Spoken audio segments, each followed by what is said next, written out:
Hello, this is Dumont, and welcome to another G.I. Joe toy review. Once again, my sister's boyfriend has sent me some really awesome photos of his G.I. Joe collection, just some of them, not all of them. So I'm going to talk about these figures and just give you some input of what I think about them. We're going to start off with Snake Eyes. Now, the mask that I really like about Snake Eyes is the one that has the visor that kind of looks like a medieval knight's mask, you know.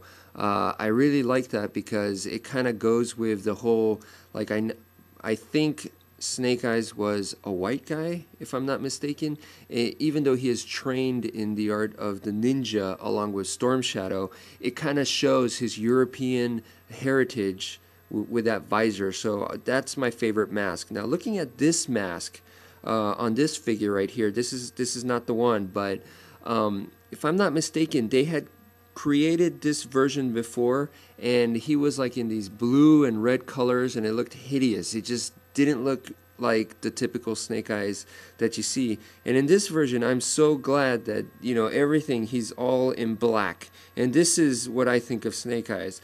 So the mask is not my favorite mask, but it works. That's the most important thing. It does work, and when I look at this figure, I see Snake Eyes. So that's what I have to say about the mask.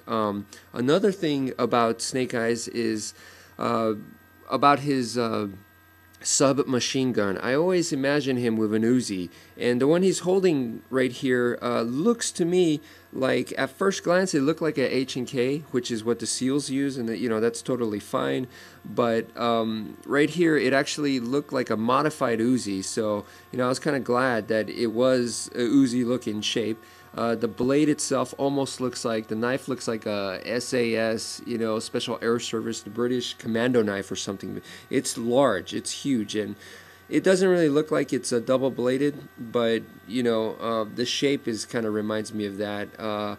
And man, does he look armed to the teeth. Not overly armed, like he's carrying like huge bazookas and stuff like that, or missile launchers. No. With Snake Eyes, he's not like that. He infiltrates, you know, so he infiltrates, he goes in, he's basically a one-man army. And pretty much if he needs heavy weapons, he's going to take it from the enemy, you know, so he doesn't have to go in super heavy. He just has the essentials. And I like how his backpacks, these little packs that he has all over his body, you know, like on the side, one of them says like explosives and stuff. You know, he just looks ready to take on an entire force by himself. This is what I think of Snake Eyes, and this figure captures it well. So that's very impressive. Now let's move on to Zartan. Zartan, easily one of my top favorite G.I. Joe figures of all time. Top, you know. One of the things that I like about him so much is his hood. His hood just makes me think of a sorcerer, almost like a monk, perhaps a thief from like Dungeons and Dragons, something like that.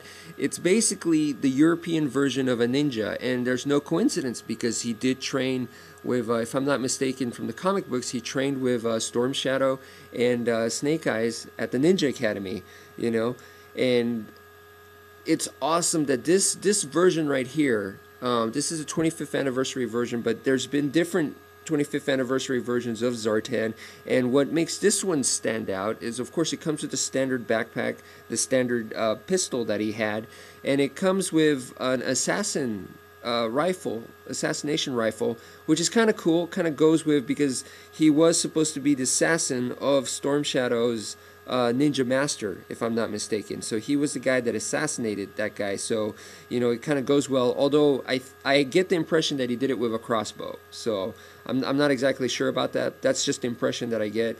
I could be wrong about that. But anyway, so it goes well with his whole assassin thing.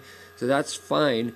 But what makes this figure really stand out is he comes with 3 masks. That's a lot. The first standard one, of course, being the Jesus-looking mask that came with the original G1 Zartan figure.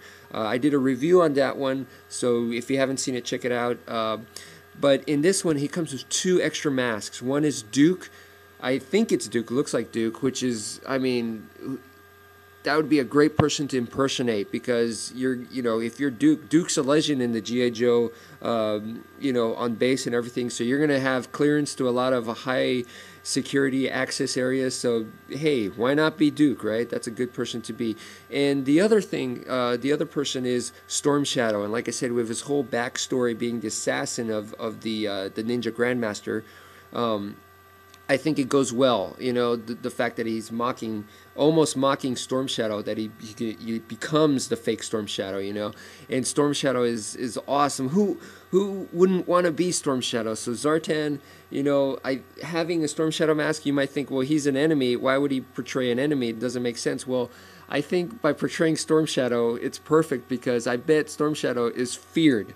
You just put on that mask and people are going to be like, oh man, I don't want to mess with this guy. I've heard about this guy. So that's a perfect mask to me.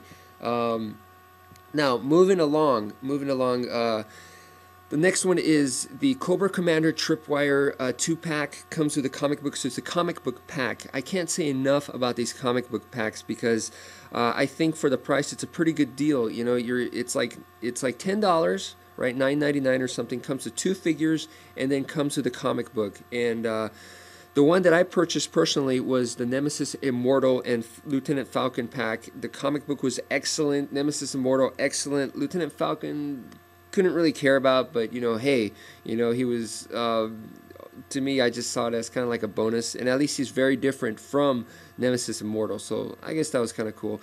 I guess you can kind of say the same thing with this one.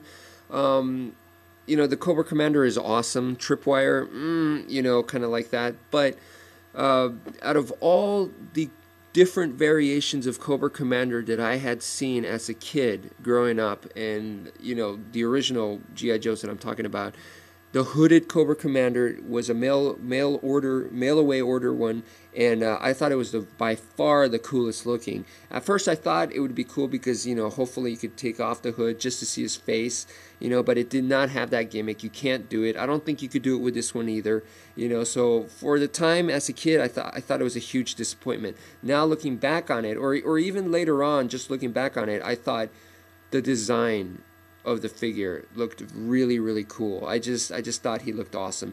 And this one right here is actually a little bit more different looking than the original one, because this one, he looks like a leader. I mean, the original one didn't look like this. He didn't have all this gold, this awesome cape with the decorations and this, leader sword. It almost reminds me of like, General Lee, with the Confederate Army or whatever. It gives you that kind of image. He looks like a leader. He looks like Napoleon. Looks like, a crazy dictator leader. So that is an awesome thing about this one. As far as Tripwire, about the way he looks, all I can say, really, the best thing that I can say about him is he kind of looks like RoboCop. And, I'm a big fan of RoboCop, so that's the one positive thing I can say about him. As a kid, growing up, playing around with G.I. Joes and stuff, when we had the wars with my neighbor, he'd bring his G.I. Joes, I had my G.I. Joes, and he had a massive, massive collection.